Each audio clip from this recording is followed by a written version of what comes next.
दोस्तों नमस्कार, आपका स्वागत है आपके अपने YouTube channel target entrance exam पर। दोस्तों यहाँ पर हम जीके के 50 क्वेश्चन करने वाले हैं। तो अभी तक जहाँ पर हम 25-25 क्वेश्चन करा रहे थे, अब हम आपको पूरे 50 क्वेश्चन करा रहे हैं। एकदम आपकी अंतिम तैयारी बेहतरीन तरीके से करा रहे हैं। तो आप सारी क्लासेस को अच्छे से देखिएगा। यहाँ पर आपको जो अपडेट्स हैं वो भी रेगुलर दिए जा रहे हैं। बाकी हमने सभी प्रैक्टिस सेट्स को आपकी जो प्ले लिस्ट है उन्हें अपडेट कर दिया है। आपको ये सारी लिंक आपको जो है डिस्क्रिप्शन बॉक्स में, कमेंट बॉक्स में मिल जाएंगी, वहाँ से आप इनको देखिएगा। व्हाट्सएप ग्रुप से जुड़ जाना ताकि आपसे कोई भी लेटेस्ट अपडेट्स छूटे ना, और क्विज के माध्यम से भी हम वहाँ पर आपको प्रैक्टिस करा रहे हैं। तो चलो फटाफट से सामान्य ज्ञान के 50 क्वेश्चन करते हैं। और पहला क्वेश्चन आपकी स्क्रीन पर है। तो देखो, सामान्य ज्ञान में क्या होता है, जनरल साइंस के भी क्वेश्चन आते हैं आपके, पॉलिटी के, इकोनॉमी के, हिस्ट्री के, ज्योग्राफी के, और आपका करंट अफेयर्स के और स्टैटिक के, यानी कि सब तरफ से ये क्वेश्चन मिक्सअप कर देते हैं। ठीक है, तो क्वेश्चन नंबर आपका पहला है, निम्न में कौन कायिक उर्वरीकरण कहलाता है? प्रजनक उर्वरीकरण या युग्मक संलयन, त्रिगुण संलयन, या फिर निषिक्तांड के साथ नर युग्मोद्भिदी का संलयन। तो यहाँ पर क्वेश्चन नंबर फर्स्ट का आंसर आपका क्या हो जाएगा? सी यहाँ पर करेक्ट हो जाएगा, त्रिगुण संलयन। ठीक है, जब परागनलिका में जनन कोष के क्या होते हैं, दो नर युग्म बनते हैं।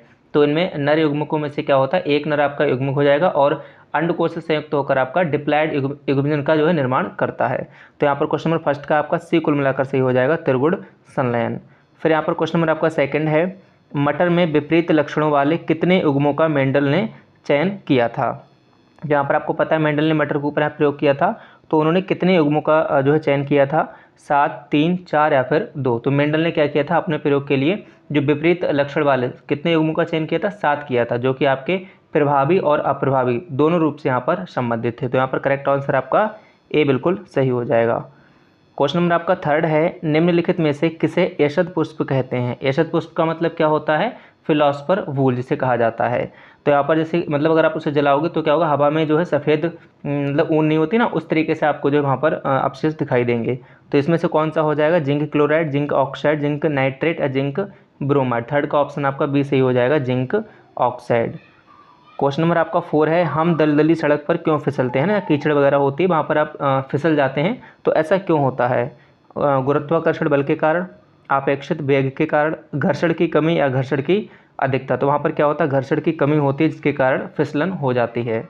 फिर यहाँ पर क्वेश्चन नंबर आपका 5 है, रेडियोधर्मी पदार्थ का आधा जीवन काल 70 दिन का होता है। कितना? 70 दिन का होता है। तो उसी पदार्थ का 1 ग्राम कितने दिन बाद 0.25 ग्राम रह जाएगा? यानी कि 1 ग्राम है तो 1 ग्राम से आधा यानी 0.5 में कितने दिन लगते हैं? 70, है ना। अब 0.5 से उसे और आधा होना है यानी 0.25 होना है, तो कितने दिन लगेंगे? 70 + 70 यानी कि आपके 140। ऑप्शन आपका ए बिल्कुल सही हो जाएगा। ठीक है, 70 दिन में आधा रह जाता है और 70 दिन में और आधा रह जाएगा, यानी कि 1/4 रह जाएगा, 0.25। तो यहाँ पर आंसर आपका 5 का ए सही हो जाएगा, 140 दिन। क्वेश्चन नंबर आपका 6 है, किसी पदार्थ का अणु किसके कारण अपने परमाणु के समान होता है?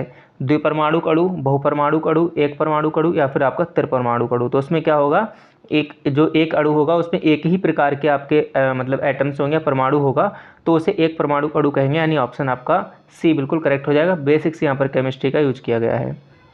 क्वेश्चन नंबर यहाँ पर आपका 7 है, यांत्रिक ऊर्जा का विद्युत ऊर्जा में परिवर्तन किसमें नहीं होता है? क्या पूछा है, किसमें नहीं होता है? तो बांध है, एसी जनरेटर है, डीसी जनरेटर है या फिर मोटर है? तो मोटर में नहीं होता है क्योंकि मोटर में उल्टा होता है। मोटर में आपका क्या होगा, इसमें पूछा है यांत्रिक ऊर्जा का विद्युत ऊर्जा में, और आपका मोटर में क्या होगा, विद्युत ऊर्जा का यांत्रिक ऊर्जा में, यानी आपका 7th का आंसर डी बिल्कुल करेक्ट हो जाएगा। फिर यहाँ पर क्वेश्चन नंबर आपका 8 है, सबसे अधिक जल क्षारण क्षमता किसमें होती है? रेतीली या फिर बलुई मिट्टी में, दोमट मिट्टी में, चिकनी मिट्टी में या फिर बलुई और चिकनी मिट्टी का जो मिश्रण होता है उसमें। तो यहाँ पर चिकनी मिट्टी में जो है सबसे अधिक जल क्षारण की क्षमता होती है। क्वेश्चन नंबर आपका 9 है, विकिरण की कण प्रकृति की पुष्टि किससे की जाती है? ठीक है, आपको थोड़े हार्ड क्वेश्चन लग रहे होंगे, आगे इजी हैं, टेंशन ना लें। तो सामान्य ज्ञान में किसी भी तरीके के क्वेश्चन जो है आ सकते हैं। विकिरण की कण प्रकृति की पुष्टि किससे की जाती है? व्यतिकरण, प्रकाश वैद्युत प्रभाव, विवर्तन या फिर आपका ध्रुवीकरण। तो 9th का ऑप्शन आपका बी सही हो जाएगा, प्रकाश वैद्युत प्रभाव। क्वेश्चन नंबर आपका 10th है, वातावरणीय परिघटना के अध्ययन को क्या कहते हैं? ठीक है, जहाँ पर आप मौसम से संबंधित यानी जो वातावरण है उसको आप अध्ययन करते हैं तो उसको कहते हैं मौसम विज्ञान, यानी ऑप्शन आपका बी बिल्कुल सही हो जाएगा। सिंपल सा आपका क्वेश्चन था। क्वेश्चन नंबर आपका 11 है। अब देखो एक क्वेश्चन कंप्यूटर से भी डाल दिया, तो कहीं ना कहीं कंप्यूटर से बहुत जो बेसिक क्वेश्चन होते हैं 1-2 वो भी यहाँ पर आपको देखने को मिलते हैं। MS DOS यानी MS DOS में प्राइमरी फाइल नेम में कितने कैरेक्टर रखे जा सकते हैं। प्राइमरी फाइल नेम जब सेव करते हैं तो उसमें मैक्सिमम कितने कैरेक्टर रखे जा सकते हैं आपसे पूछा गया है, 6, 8, 10 या फिर 12। तो 11th का आंसर आपका बी हो जाएगा, मैक्सिमम जो है 8 कैरेक्टर आप यूज कर सकते हो। क्वेश्चन नंबर आपका 12 है, भारत में निम्नलिखित में से किस शहर को सबसे हरा भरा यानी हरित शहर माना जाता है। बेंगलुरु, चंडीगढ़, दिल्ली या तिरुवनंतपुरम। तो यहाँ पर 12th का आंसर क्या हो जाएगा, बी, यानी चंडीगढ़ को जो है सबसे हरा भरा शहर माना जाता है। क्वेश्चन नंबर आपका 13 है, ठोस पदार्थ की निम्नलिखित सूची में क्या विद्युत का सुचालक नहीं होता है। क्या पूछा, विद्युत का सुचालक नहीं पूछा है। ग्रेफाइट, हीरा, सोडियम फ्लोराइड या सोडियम क्लोराइड। तो यहाँ पर सोडियम फ्लोराइड का करेक्ट आंसर हो जाएगा, जो कि विद्युत का सुचालक नहीं होता है। फिर क्वेश्चन नंबर आपका 14 है, क्लोरोफिल में कौन सा क्या लिखा, पारफिरण होता है। शायद इसमें कुछ मिस्टेक लिखी है, इसको होना चाहिए पर्णरहिम। क्या होता, पर्णरहिम, ठीक है, पर्णरहिम इस तरीके से यहाँ पर होता है। तो इसका जो करेक्ट आंसर हो जाएगा आपका मैग्नीशियम, यानी ऑप्शन आपका 14 का ए ऑप्शन आपका जो है बिल्कुल यहाँ पर करेक्ट हो जाएगा। फिर यहाँ पर आपका क्वेश्चन नंबर 15 है, सच अ लॉन्ग जर्नी इस पुस्तक के लेखक कौन थे। खुशवंत सिंह, सलमान रुश्दी, अमिताभ घोष या रोहिंटन मिस्त्री। तो 15 का आंसर क्या हो जाएगा, रोहिंटन मिस्त्री, यानी आपका डी आंसर बिल्कुल करेक्ट हो जाएगा। फिर यहाँ पर क्वेश्चन नंबर आपका 16 है, ट्राई का अर्थ क्या है। भारतीय परिवहन नियामक प्राधिकरण। ट्राई आपने अभी खूब सुना होगा, जैसे यहाँ पर टैरिफ वगैरह बढ़ाते हैं, ठीक है, तो यहाँ पर जो है ट्राई उसमें कुछ ना कुछ अपना दखल देता है। फिर यहाँ पर क्वेश्चन नंबर आपका है, ट्राई का क्या अर्थ है वो आपसे यहाँ पर पूछा गया है, TRAI। तो यहाँ पर करेक्ट आंसर क्या हो जाएगा आपका 16 का बी आंसर सी हो जाएगा, भारतीय दूरसंचार नियामक प्राधिकरण। और इसकी मैंने फुल फॉर्म भी आपको बताई हुई है, जो फुल फॉर्म वाली जो वीडियो थी जीके वाली, उसमें मैंने 50 से ज़्यादा आपको फुल फॉर्म्स बताई थी, वहाँ पर हमने इसकी फुल फॉर्म बताई थी। तो आप लोग प्लीज़ जो है इसका कमेंट बॉक्स में इसकी फुल फॉर्म लिखना कि ट्राई की फुल फॉर्म क्या होती है। क्वेश्चन नंबर आपका 17 है, इस्लाम धर्म की स्थापना कब हुई थी। 7वीं शताब्दी, 5वीं शताब्दी या 5वीं सदी ईसा पूर्व या फिर 3री सदी ईसा पूर्व। तो 17 का आंसर आपका ए हो जाएगा, 7वीं शताब्दी ईस्वी। क्वेश्चन नंबर आपका 18 है, ग्रामीण वित्त पोषण के लिए निम्नलिखित में से कौन सा मुख्य बैंक है। सेंट्रल कोऑपरेटिव बैंक, भू विकास बैंक, नाबार्ड या फिर स्टेट कोऑपरेटिव बैंक। तो सारे क्वेश्चंस आपके इंपॉर्टेंट हैं, तो यहाँ पर आपका सी सही हो जाएगा, नाबार्ड। और इसकी भी मैंने फुल फॉर्म बताई थी, तो आप लोग अगर पढ़ रहे हैं सही में आप तैयारी कर रहे हैं, तो आप नाबार्ड की भी फुल फॉर्म जो है कमेंट बॉक्स में ज़रूर लिखना। ये चीज़ें आपके लिए काफ़ी महत्वपूर्ण हैं, और बीएड के एग्जाम्स में तो आए ना आए, लेकिन बाकी एग्जाम्स में भी जो है बहुत हेल्पफुल रहते हैं ये चीज़ें, ठीक है, पढ़ा हुआ कभी भी बेकार आपका नहीं जाता है। शिंतो कहाँ का मूल धर्म है। चीन, जापान, सिंगापुर या फिर ऑस्ट्रेलिया। तो 19 का आंसर क्या हो जाएगा, बी जो है शिंतो आपका जो है जापान का मूल धर्म है। क्वेश्चन नंबर आपका 20 है, निम्नलिखित में से कौन सा स्रोत संघ सरकार का आय स्रोत नहीं है। तो इसका करेक्ट आंसर आपका क्या हो जाएगा, व्यापार कर, यानी सी आपका ऑप्शन जो है बिल्कुल सही हो जाएगा। क्वेश्चन नंबर आपका 21 है, किस क्षेत्र में असामान्य योगदान के लिए शांति स्वरूप भटनागर पुरस्कार दिया जाता है। साहित्य, अभिनय कला, विज्ञान या समाज सेवा। तो 21 का आंसर आपका सी हो जाएगा, विज्ञान यानी कि साइंस। तो पूरे 50 क्वेश्चन करेंगे, आप लोग क्लास को पूरा देखा करें और आप लोग अंत में बताएं कि आपके 50 में से कितने सही क्वेश्चन हुए हैं। समाजवाद का प्रथम वैज्ञानिक विश्लेषण किसने किया था। कार्ल मार्क्स, वेल्स, पीगू या फिर डिकन्सन। तो क्वेश्चन नंबर 22 का आंसर क्या हो जाएगा, ए यानी कार्ल मार्क्स, ठीक है। इनके बारे में आप जो है जब बीएड भी कर रहे होगे तो फिर वहाँ पर इनके बारे में अच्छे से डिटेल में आप पढ़ोगे। क्वेश्चन नंबर आपका 23 है, भारत का प्रथम उपग्रह जिसका क्या नाम है, आर्यभट्ट, कब छोड़ा गया वो आपसे यहाँ पर पूछा गया है। तो आपका 1975 को छोड़ा गया था, यानी कि आंसर आपका डी बिल्कुल करेक्ट हो जाएगा। क्वेश्चन नंबर आपका 24 है, रॉबिन्स के अनुसार अर्थशास्त्र क्या है ना। अर्थशास्त्र के समय समय पर अलग अलग लोगों ने इसके अलग अलग परिभाषा इसको दिया था। तो रॉबिन्स के अनुसार अर्थशास्त्र क्या है वो यहाँ पर आपसे पूछा गया है। तो उनके अनुसार मानकीय और सकारात्मक विज्ञान दोनों है, यानी कि यहाँ पर आपका 24 का सी आंसर बिल्कुल यहाँ पर करेक्ट हो जाएगा। फिर 25, M.K. गांधी द्वारा लिखी गई पहली पुस्तक कौन सी थी, ठीक है। My experiments with truth, Hind Swaraj, India of my dreams या फिर की टू हेल्थ। तो यहाँ पर 25 का आपका जो करेक्ट आंसर हो जाएगा बी, यानी हिंद स्वराज जो इनके द्वारा लिखी गई पहली पुस्तक थी।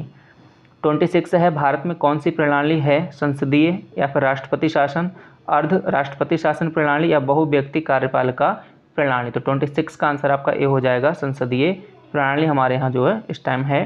क्वेश्चन नंबर आपका 27 है, वैश्वीकरण का संबंध किसके अप्रतिबंधित एवं उन्मुक्त चलन से है। पूंजी, प्रौद्योगिकी, माल या फिर ए सभी। तो 27 का आंसर हो जाएगा आपका डी। ये तीनों ही आपके जो है वैश्वीकरण का संबंध है इनका अप्रतिबंधित एवं उन्मुक्त चलन से हैं।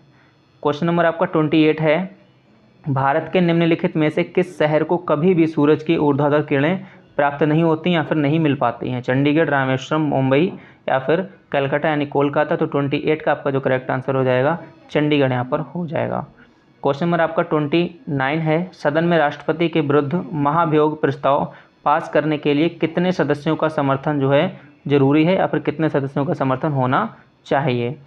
पहला है आपका सदन में उपस्थित और मतदान करने वाले कम से कम 2/3 सदस्य हों, या फिर सदन के कुल सदस्यों में से कम 2/3 सदस्य होने चाहिए, या कुल सदस्यों में बहुसंख्यक सदस्य या फिर विशेष एक बहुमत होना चाहिए। तो 29 का जो करेक्ट आंसर है आपका कुल जो सदस्य होते हैं उसमें कम से कम 2/3 सदस्य यहाँ पर होने चाहिए, इनका समर्थन होना चाहिए।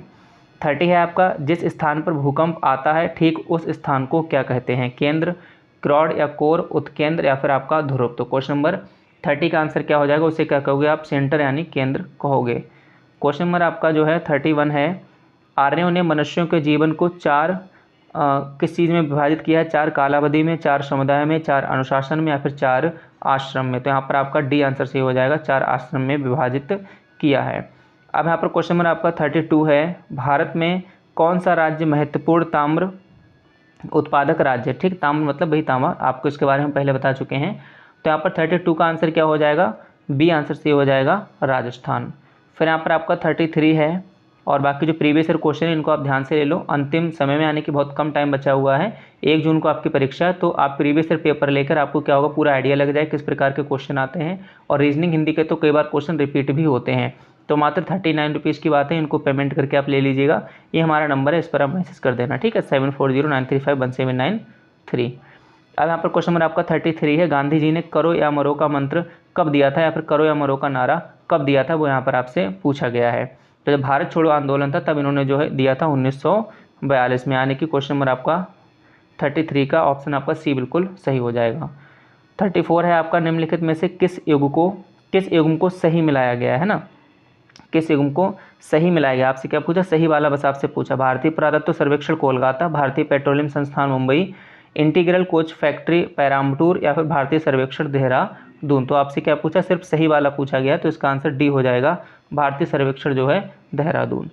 अब यहाँ पर आपका नेक्स्ट क्वेश्चन है आपका 35 है, सिंधु घाटी सभ्यता के लोग किस देवता की पूजा करते थे? यानी कि आपसे पूछा गया है सिंधु घाटी सभ्यता के बारे में, ठीक है। इतिहास से क्वेश्चन आपसे पूछा गया, विष्णु, ब्रह्मा, इंद्र या फिर पशुपति। तो ये क्वेश्चन कई बार पूछा गया और काफ़ी फेमस भी है। यहाँ पर क्या था जो है पशुपति, शिव और मातृ देवी की मूर्तियाँ यहाँ पर मिली थी, इससे पता लगता है ये लोग उनकी पूजा करते थे, यानी आंसर आपका डी बिल्कुल करेक्ट हो जाएगा।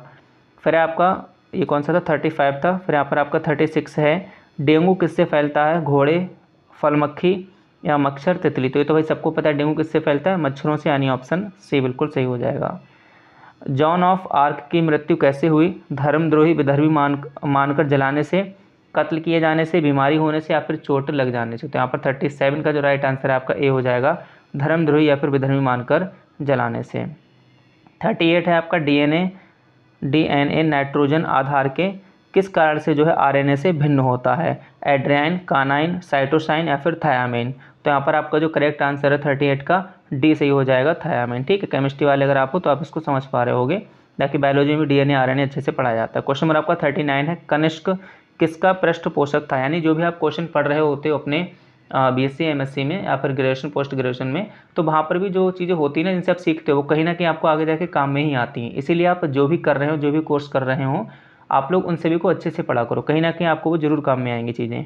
कनिष्क किसका पृष्ठपोषक था वो यहाँ पर आपसे पूछा, तो 39 का आपका ए आंसर हो जाएगा, महायान बुद्धवाद। अब यहाँ पर क्वेश्चन नंबर आपका नेक्स्ट है जो कि 40 है, सांपों की विष ग्रंथियाँ किसके सदृश होती हैं? मछलियों के वैद्युत अंग जैसी, किरणों के पुंज, स्तनधारियों की वसा या तैल ग्रंथियाँ या कशेरुकियों की लार ग्रंथियाँ। तो 40 का आंसर आपका हो जाएगा डी, यानी कशेरुकियों की लार ग्रंथियाँ। फिर आपको क्वेश्चन नंबर आपका 41 है, पेनिसिलिन की खोज किसने की थी? और ये वाला क्वेश्चन हम लोगों ने सामान्य ज्ञान की क्लास में कल या परसों वाली क्लास में किया हुआ है, अलेक्जेंडर फ्लेमिंग, यानी 41 का आपका सी आंसर बिल्कुल यहाँ पर सही हो जाएगा। फिर यहाँ पर क्वेश्चन नंबर आपका 42 है, भाषाई आधार पर भारत में पहला राज्य जो है कौन सा बना था या बनाया गया? तमिलनाडु, अरुणाचल प्रदेश, आंध्र प्रदेश या फिर उड़ीसा। तो 42 का आपका सी आंसर हो जाएगा आंध्र प्रदेश, 1 अक्टूबर 1953, 1 अक्टूबर 1953। फिर यहाँ पर क्वेश्चन नंबर आपका नेक्स्ट 43 है, बर्नार्ड शॉ ने कौन सा नाटक लिखा? 12th night, arms and the man या death of a salesman, murder in the cathedral. तो क्वेश्चन नंबर आपका 43 का आंसर हो जाएगा बी, आपका सही आंसर हो जाएगा। क्वेश्चन नंबर आपका 44 है, भारत में सबसे बड़ा गुंबद यानी गोल गुंबज किस राज्य में स्थित है? बिहार, कर्नाटका, महाराष्ट्र या फिर मध्य प्रदेश। हो किसी ने अगर देखा हो पास में यानी कि वहाँ पर जाकर, तो इसके बारे में बताइए। तो यहाँ पर आपका 44 का जो करेक्ट आंसर भी हो जाएगा कर्नाटक। अर्थशास्त्र क्या है? एक कंप्यूटर विज्ञान है, भौतिक विज्ञान है, समाज विज्ञान है या फिर एक प्राकृतिक विज्ञान है? तो यहाँ पर आपका समाज विज्ञान यानी सी आंसर आपका बिल्कुल यहाँ पर सही हो जाएगा। 46 है आपका, गांधीवादी अर्थव्यवस्था का आधार क्या था? मशीन आधारित विकास, खादी एवं कुटीर उद्योग आधारित विकास। तो सबको पता है जहाँ भी खादी आ जाए, यानी कि आंसर आपका 46 का बी आपका करेक्ट हो जाएगा। फिर यहाँ पर क्वेश्चन नंबर आपका 47 है, संविधान के किस अनुच्छेद के अंतर्गत पंचायतों में अनुसूचित जातियों एवं जनजातियों के लिए सीटें आरक्षित हैं? मतलब कौन सा आर्टिकल आपका यूज़ किया गया है? तो 47 का ए हो जाएगा, 243 का घा। फिर यहाँ पर क्वेश्चन नंबर आपका 48 है, यदि लोकसभा के अध्यक्ष और उपाध्यक्ष दोनों पद रिक्त होते हैं तो सदन की बैठकों की जो है अध्यक्षता कौन करेगा? सदन द्वारा नामित सदस्य, लोकसभा का वरिष्ठतम सदस्य, सदन द्वारा अनुमोदित चेयरपर्सन के पैनल से प्रथम सदस्य या फिर राष्ट्रपति द्वारा नाम निर्दिष्ट सदस्य। तो 48 का आपका ए आंसर यहाँ पर हो जाएगा, सदन द्वारा जो भी नामित सदस्य होगा वो यहाँ पर अध्यक्षता करेंगे। कौन सी अर्थव्यवस्था बाजारोन्मुखी होती है? अर्थव्यवस्था है साम्यवादी, पूंजीवादी, समाजवादी या फिर मिश्र। तो जो भी हम क्वेश्चन का आंसर कर रहे होते हैं, आप लोग एक बार जो अपने मन में सोचा करो कि हाँ इसका वाला ये आंसर करेक्ट होना चाहिए आई थिंक। फिर आप देखें कि आपने कितने आंसर जो यहाँ पर राइट कर लिए। तो पूंजीवादी यानी आंसर आपका बी सही हो जाएगा। अब 50 का सभी को पता है क्या करना, आंसर आपको भी होमवर्क में यानी कि कमेंट बॉक्स में कमेंट करके देना है। तो उम्मीद है आपको सारी क्लासेस पसंद आ रही होंगी, आप अच्छे से पढ़िएगा, अपनी प्रिपरेशन अच्छे से आप लोग करिएगा, सारी क्लास को एंजॉय करिए, ठीक है। और हमारे चैनल को सब्सक्राइब कर लीजिए और वीडियो को जो है लाइक भी आप कर देना। इसी के साथ आप सभी साथियों का बहुत बहुत धन्यवाद।